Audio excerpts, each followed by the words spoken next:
Welcome on to the show, Austin Ekeler, Commanders tailback and the team's leading receiver through 2 games. Austin, welcome back on G&D. How you been, man? I've been doing well, doing well. Thanks for having me back on. You got it. As always, every single Tuesday, all season long, Austin will be with us right here at 5 o'clock on The Fan. So there's so much to get into, but I guess we could start right at the beginning of the game with a 98-yard house call. New kickoff rule. Eckler's back there as a surprise on the week one first return, and it took you all of 2 weeks to break one for a touchdown, and then it came back via penalty. So let's just start with what you saw as you approached that pile of bodies in the new kickoff. I know. What an epic way to start out the season, huh? At the home opener. I was like, there's no way that this is starting it out like this, but I guess here we go. So, I mean, the boys blocked it up. I really didn't have to do anything too crazy. That's the beauty of having great blocking. But unfortunately, someone blocked a little too good and obviously got the holding call and brought it back. But still a good way to bring some energy to the home opener. So it couldn't have been any more epic. When did you realize and how did you find out eventually there was a flag down? Did someone yell at you? Because you guys were celebrating in the end zone for a minute first. Yeah, I mean, so we still celebrate it because we don't know what the flag is, right? So we're gonna go out there and do our thing as far as like, get everyone pumped up because it's not often you see one to the house, and so especially with me back there, I haven't returned kickoffs since my rookie year. So I was definitely disappointed to realize there was a holding call, but hey, we still got the most out of the energy that we could. All right, you're such a nice guy. I would wonder if I'm you, I might do something post game because obviously you guys got the win and it's water under the bridge. But you could just go stand next to Nick Buller's locker, just kind of stare at him, just for an extended few seconds, and just no, I'm just kidding, man. Good game. You know what I mean? Like, you ever do stuff like that? Those kind of hijinks to break the tension? He immediately came to me and apologized, and so I was appreciative. I didn't even know who got the holding call, but I was appreciative of that. He owned up to his mistake and let me know it wouldn't happen again. So. We're straight. We're straight over on So that. There's no like bottle of wine or anything that like kangaroo court style after a play like that comes back. No, I think you know what, we're teammates. We get it. Stuff happens. We'll pat each other on the back and we'll get on to the next one. We'll have more opportunities. How do you like the new kickoff so far? It's kind of weird to ask after you break one. I'm sure you like it a lot more now, but I mean seriously though, it looks funny, but what do you think? It's different. That's for sure. I think it definitely takes out the big collisions of the initial kind of stopping of a body on kickoff return for those guys. So I think for as far as the concept and why they put it in, I think that works. I mean, it's still a violent play. It's still football and people running full speed at each other. So you never take that out of it. So it just looks funny, but I think it's just one of those things where everyone's got to kind of get used to it. Then you'll be like, oh yeah, this is how we do it. So I think it's here to stay. And I think it's good. Austin, how comfortable are you at this point in this offense in terms of having it be, kind of second nature? You just know it intuitively at this stage. And how long does it take you? Well, what's really unique about the NFL is there's a base kind of that we have as an offense, but then you start to game plan for every single opponent, right? And you have like a new offense somewhat being installed on every single week. So you'll still have some of your base plays, but then it's like, hey, here's some key plays based off of what we see with matchups, with different coverages, different philosophies from defensive coordinators that we'll try to counter. So it's always an evolving playbook. But for the most part, we know how to communicate with each other. We got to get ourselves straightened out with some of these false starts, which is easy to fix, just communication error there with the cadence and everything and being loud. So I feel comfortable, but not necessarily like it's something that I know by nature because it's always evolving. If that makes sense. Mm-hmm. Austin, you've done a really nice job and had some big collisions in the backfield and pass pro. And I know that's been a big part of your game because you can't be a pass catching back on the field in those situations if you're not trusted to pick up blitzers and pick up, DBs coming off the edge.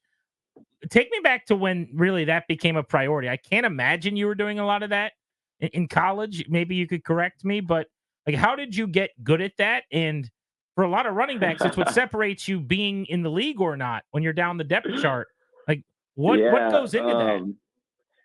There's a lot that goes into it. It's not complicated. It's actually simple, but not easy. One of those things.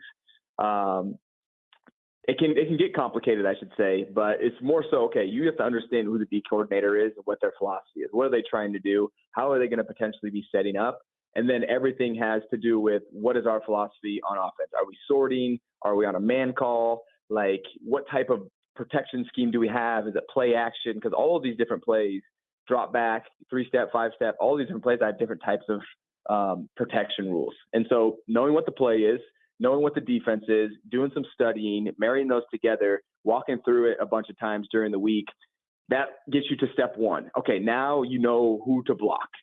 Second is actually going and actually doing the blocking. So if you know who to block, you can react even quicker. And the quicker you can react, the less time they have to get to full steam and run you over. And so that's kind of my philosophy, is know who's blitzing right at the snap based off of my pre-snap reads and based off of demeanor and stuff like that. And then get myself in a position where I don't have to, take on a full charging guy that's 40 pounds heavier than me. Then it comes down to your technique. What's your technique? Me, I'm built with leverage. I'm 5'8", so I'm already probably lower than you are. So now it comes down to using proper technique, hands inside, setting a good base, and delivering a blow. So, there you go. That's how you pass block in the NFL. All right. I'm ready to go do it. I'll just go do that real quick. I'm also 5'8". We have very different bodies. We have very different frames on our 5'8", I would point out, as you know, from us finally meeting in person in the locker room here the other day. Austin Ekeler's with us on Grant and Danny. How much film do you watch in a week before a game? Ooh, it's very particular as far as it's not like I'm watching games and games and games, but more so watching kind of like different linebackers, watching different kind of cut-ups of what we're expecting to see. I don't want to get bogged down watching too much film and overthinking, just seeing really the structure of their defense. And now at this point, being in 9 years, you show me the structure, then I pretty much got what their defense is going to look like. And now it's just kind of studying some of their, what we call game wreckers, to kind of see how I can affect them, whether it's chipping guys on the way out, if it's a defensive lineman or an edge rusher, or making sure that I know if it's a linebacker, how they blitz, how they cover, like what is their strength that makes them a game wrecker. So at this point, it's really just particularly kind of looking at guys that can really affect the game in a big way. Austin Ekeler with us here on Grant and Danny. So, Austin, I was thinking back to our conversation last week during the game. I think it was a reception. It could have been a run, but it was on the left sideline. And I think you went to hurdle somebody and he didn't go down maybe the way that you thought he would. And you bounced off him and were on your feet and kind of were looking around like, well, what's wrong with you, dude? Why are you down? And I'm still up. I couldn't help but think of that combo where you saying, yeah, I kind of bounce off people. It's sort of what I do. That seemed like pretty good evidence of that. Yeah, man, that's kind of been the story of Austin. Myself, it's like, hey, I can run. I'm strong lower body, good body control, as you could see there. Yeah, so I catch the ball down the sideline. I'm running full speed at a corner, and I'm like, okay, DB probably going to go low. And so I start to gather to jump. Well, was I wrong? Yeah, he also jumps, but into me. Luckily, I was in a position where I could really brace myself. And then there was a linebacker there that ended up being in the picture too, that kind of got some aftermath of it. And they both fell down. And I mean, when you go airborne and it doesn't work, usually it's carnage and you're on the ground. Mm-hmm. Fortunately for your boy this time, I stick the landing, and I'm just like in my head, like, what the heck? How did I just land that? Yeah. I should have done some UFC like celebration move, because, everyone was on the ground around me. That would have been cool. Or some like sumo stomp or something.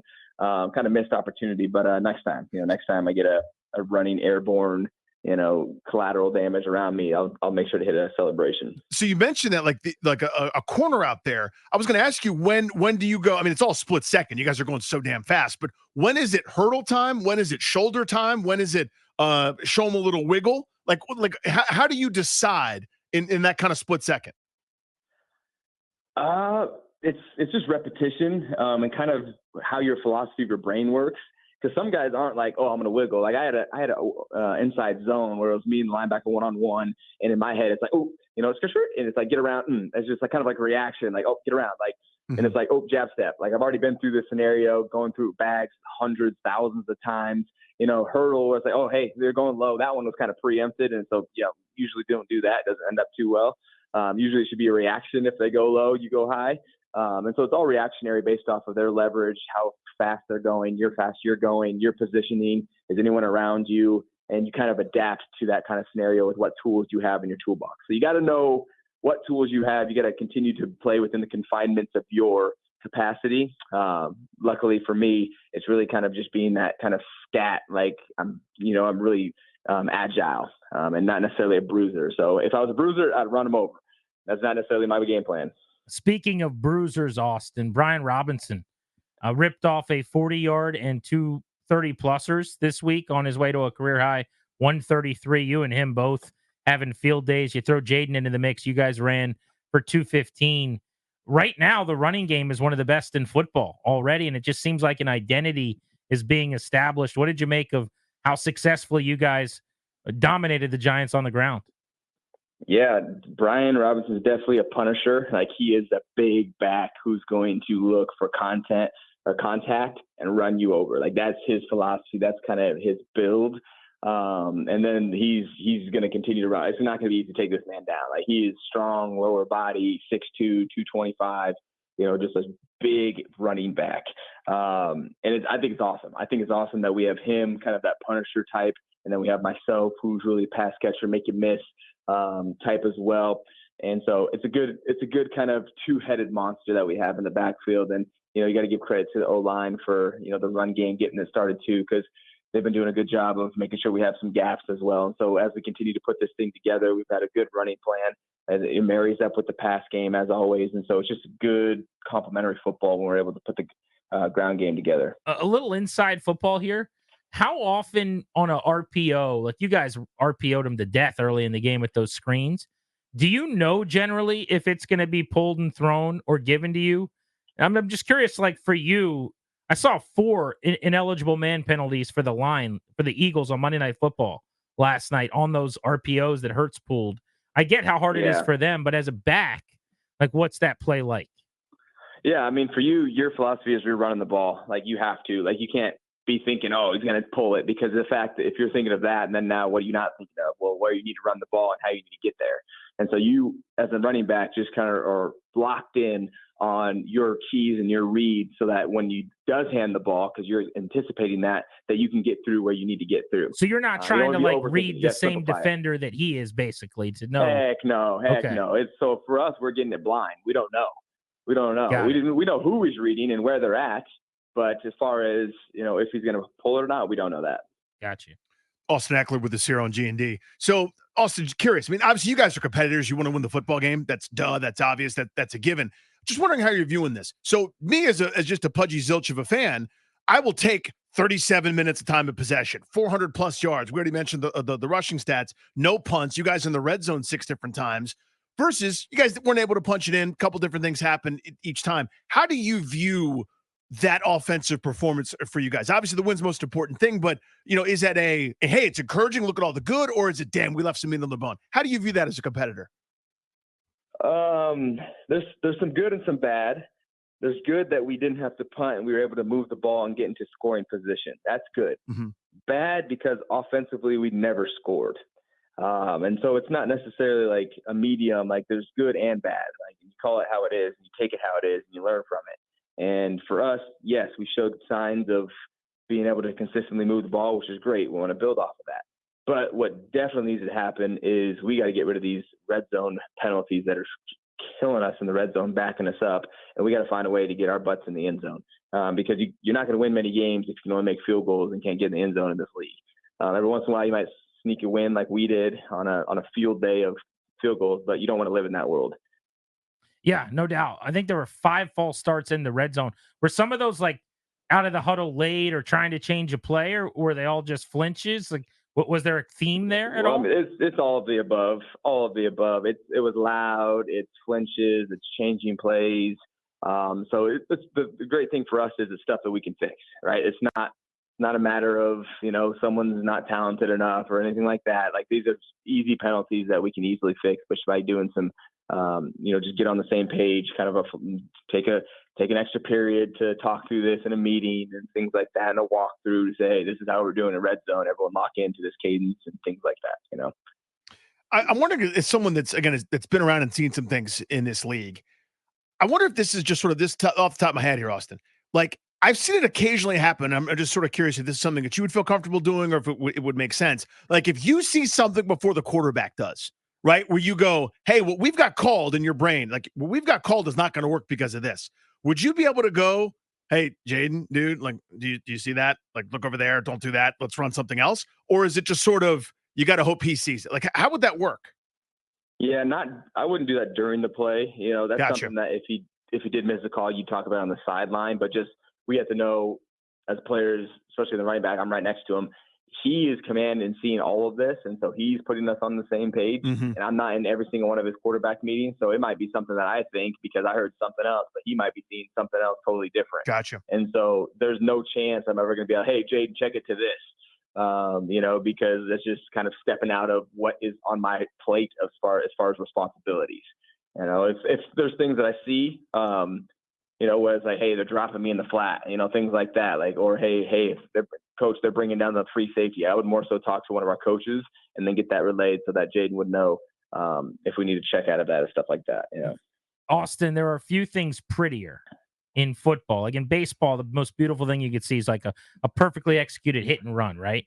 In football, Yep. the perfectly timed and designed screen. Oh, I get steamed up. There were two awesome designs from Cliff. One was a center screen, it looked like designed to you maybe, on like that little Texas route where you come back. Oh, yeah. And you got two dudes on the hashes just walled off, and you kind of like a surfer through a wave, haul ass between both of them.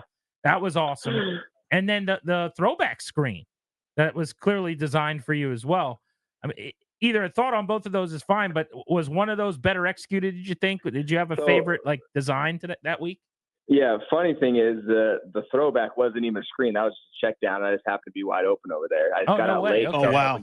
I was helping chip the end. So, hey, check downs can turn into big plays too. But the screen across the middle, yeah, that was the thing of beauty for sure. And it's so hard. Here's the thing, and all NFL teams go through this. It's so hard to simulate those types of plays in practice because you don't know if you're going to get a true rush from the guys from on defense or if they're going to sniff it out right away. So you're kind of just like, all right, let's just go in here and try to make this thing work. And even, some of our O-line were talking about like, yeah, we had no idea how that was going to play out, but it played out perfectly for us. And like you said, it was a thing of beauty getting right down the hashes and picking up a first down on like 3rd and like 15. Austin, obviously no spoilers here. It's like a super secret embargo of like a movie trailer or something that's coming out. But the more you and Brian Robinson are on the field together, I think the harder it's going to be for defenses. Like, does it feel like there's more in store in that regard? Just kind of keeping them on their heels and guessing? Look, I think Brian and I have done a good job of when we have the ball in our hands, making something happen. And there's only one ball. So whether we're both on the field or not, or if it's him or me, I think it just comes down to, hey, if we can get the ball in our hands, we got to continue to do what we've been doing and building off of what our team has been able to build off of with us in a dynamic way, right? We continue to find different ways to get the ball, whether it's out wide, whether it's in the screen game, whether it's running off tackle, tosses. I think good things happen as we're on the same page and making plays, and, our team is doing the same around us. So no telling. I have no idea. It comes down to what is our matchup, who are we playing, do we match up well, what's going on with potentially injuries and things like that. Mm-hmm. So it's a whole ecosystem, algorithm that these coaches are trying to, find the best way to try to attack. Ducky Sauce on Twitter, one of our listeners, said, please ask Austin about his winning the Angry Run Award. So NFL Network's Good Morning Football. I didn't see that. Did you win the award for the flying knee today? Apparently I won an award for jumping in the air and, trucking a guy in the air and then sticking the landing. There you go. So you'll get what do they give? They give like a little sword or something? Yeah, like a mallet or something. I don't know. They get all hyped up for some ball. Hey, it's a cool little segment. I didn't actually know about it until today, but I saw the video that they made, and it seems like they got good energy over there. So I'm thankful for any recognition. Yeah, it's another trophy for the case, dude. There it is. Obviously, like touchdowns are the best, but what's something like kind of hidden small? It could be pass pro or something else where, like in the film room, you and maybe the other running backs are going nuts, like something that we wouldn't notice at home. Ooh, that we wouldn't notice at home. Because I was going to say, well, touchdowns is obviously a nice one, but I can notice those. Yeah, you can notice it, but you can also notice like making people miss, like winning one-on-ones. That's another one that like we're big on. As far as like big in the room, because it depends on who you are too. Pass pro is another big one, right? Just great, solid pass pro. Like that's something that like the chip where you get a guy off balance and just drill him. Not even that. It's just like when you just like, stone a guy in the hole, and it's just like, that sounded a little weird, but and you're just like sturdy in there, and you're just, boom, you got your job done, and boom, quarterback was able to sit in the pocket. Like, that's something that we get excited about. And just, good fundamentals and runs too. It doesn't have to be like a gash, like, hey, you found the soft spot and then you fell forward for another 2-3 yards dragging somebody. Like, that's something that's like nice. Like, that's good football right there. Because not every run's going to be a huge run, but hey, what can you make when it's a little cloudy? So those are a couple. Just a couple of moments left with our guy Austin Ekeler. Once a week joins us here on Grant and Danny, kind enough to do so all season long on the Fan. We will continue to incorporate more and more questions from listeners as we go too. I know something that you want to do a lot of. Two things. One, what'd you do with the off day today? How'd you spend your Tuesday away from the park? Yeah, so my off days pretty much consist of all the same things for me, and it's really building all of the ecosystems that I have outside of football. So right now, my app experience is kind of my baby that I'm nurturing and building and putting out into the market. It's a fan engagement platform that helps colleges and professional athletes connect with fans. So that's what I've been doing today. I've had a ton of calls with teams, getting things together. We're really learning from a lot of our processes now. And so that's pretty much it. I went in and got a workout as well, got some treatment. I'm about to go down to Georgetown, actually, with my wife now. Nice. And have dinner with one of her friends. So a good, active, productive off day. Well done. If you ever need food, Rex, we're your guys. We can't help you with Pass Pro. We will help you. No with workout tips here, but food, we got you. We got nothing but good advice on that front for you. And then the other thing I wanted to know was, before we let you go, Monday Night Football, man. Next time we see you, we'll be under the bright lights. Joe Buck, Troy Aikman, the whole country watching in Cincinnati, coming from the AFC, a place you've been to many a time, I'm sure. But is there any added juice? National TV, primetime, Monday night? What's your thoughts? There's definitely some added juice because it's a primetime game, absolutely. But the thing is, we're already maxed out on juice when we go play our game. So that's just another thing to add on top of it, I guess. But in the most part, we're ready to go with every game. So primetime, we'll take it normal kickoff, 11 o'clock, 1 o'clock. It doesn't matter. We're ready to go. Awesome. As always, my friend. We'll talk to you next week, man. Heck yeah. Looking forward to it, boys. Have a good one. Thank you, pal.